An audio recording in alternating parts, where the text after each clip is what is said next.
Healthy India চ্যানেলের পক্ষ থেকে সবাইকে স্বাগত জানাই।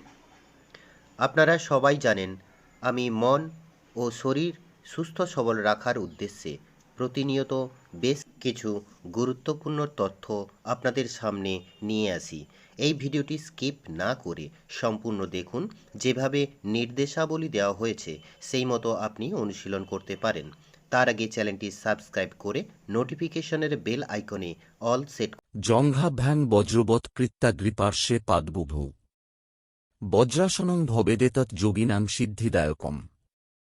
ঘেরন সংহিতা 2:1 প্রণালী। হাঁটু একসাথে বন্ধ করে মেঝেতে হাঁটু গেড়ে নিন। পায়ের বুড়ো আঙুলগুলিকে একত্রিত করুন এবং হিলগুলি আলাদা করুন। নিতম্বকে পায়ের অভ্যন্তরীণ পৃষ্ঠের দিকে নিতম্বের দিকে ছুঁড়ে হিলসহ। হাঁটুর উপর হাত রাখুন, তালু নিচে রাখুন। পিঠ এবং মাথা সোজা হওয়া উচিত, তবে উত্তেজনা নয়। মেরুদণ্ডের অত্যধিক পশ্চাৎমুখী খিলান এড়িয়ে চলুন।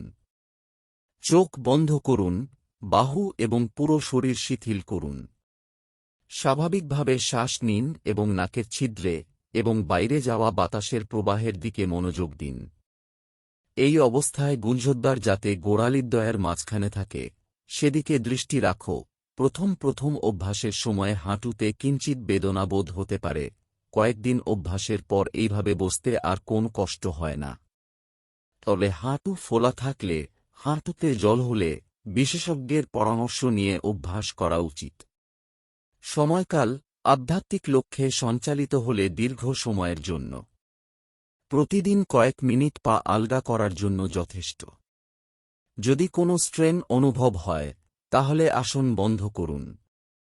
হজম ফাংশন বাড়াতে কমপক্ষে 5 মিনিটের জন্য খাবারের পরে সরাসরি বজ্রাসন অনুশীলন করুন। তীব্র হজমের ব্যাধির ক্ষেত্রে বজ্রাসনে বসুন এবং খাবারের আগে এবং পরে 1-0-0 শ্বাসের জন্য পেটে শ্বাস নেওয়ার অনুশীলন করুন। স্ট্রেন করবেন না। সচেতনতা, পা, নিতম্ব এবং মেরুদণ্ডের শারীরিক অনুভূতি। আসনটিতে আরাম পেলে স্বাভাবিক শ্বাস প্রশ্বাসের প্রক্রিয়া সম্পর্কে সচেতন হন। চোখ বন্ধ করে অনুশীলন করলে মনে প্রশান্তি আসবে। আধ্যাত্মিক মণিপুর চক্র। এই আসন প্রথম 3-0 সেকেন্ড করে 4 বার অভ্যাস করতে হয়। এই আসন অভ্যাস করলে দেহের নিম্নভাগের স্নায়ু ও পেশি বজ্রের মতো কঠিন ও মজবুত হয়। তাই এই আসনের নাম বজ্রাসন।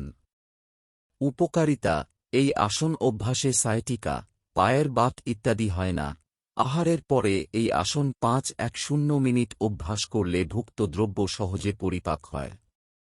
অজীর্ণ রোগীদের আহারের পর এই আসন অভ্যাস করা ফলপ্রদ। বজ্রাসন রক্তের প্রবাহ এবং স্নায়বিক আবেগকে পরিবর্তন করে। পেলভিক অঞ্চলে এবং পেলভিক পেশি শক্তিশালী করে।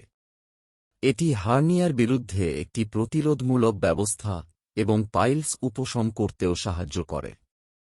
এটি যৌনাঙ্গে রক্ত প্রবাহ হ্রাস করে এবং স্নায়ু তন্তুগুলিকে ম্যাসেজ করে যা তাদের খাওয়ায়। এটি পুরুষদের মধ্যে অন্ডকোষের প্রসারিত শিরা এবং হাইড্রোসিলে উপকারী করে তোলে। এটি মাসিকের ব্যাধি দূর করে। এটি সম্পূর্ণ পাচনতন্ত্রের কার্যক্ষমতা বাড়ায়, পেটের অসুখ যেমন হাইপার অ্যাসিডিটি এবং পেপটিক আলসার থেকে মুক্তি দেয়। বজ্রাসন একটি অত্যন্ত গুরুত্বপূর্ণ ধ্যান ভঙ্গি, কারণ শরীর কোনো প্রচেষ্টা ছাড়াই সোজা এবং সোজা হয়ে যায়। সায়াটিকায় আক্রান্ত ব্যক্তিদের জন্য এটি সেরা ধ্যান আসন। এটি বজ্র নদীকে উদ্দীপিত করে, সুষুম্নায় প্রাণকে সক্রিয় করে এবং আধ্যাত্মিক উদ্দেশ্যে যৌন শক্তিকে পুনঃনির্দেশিত করে।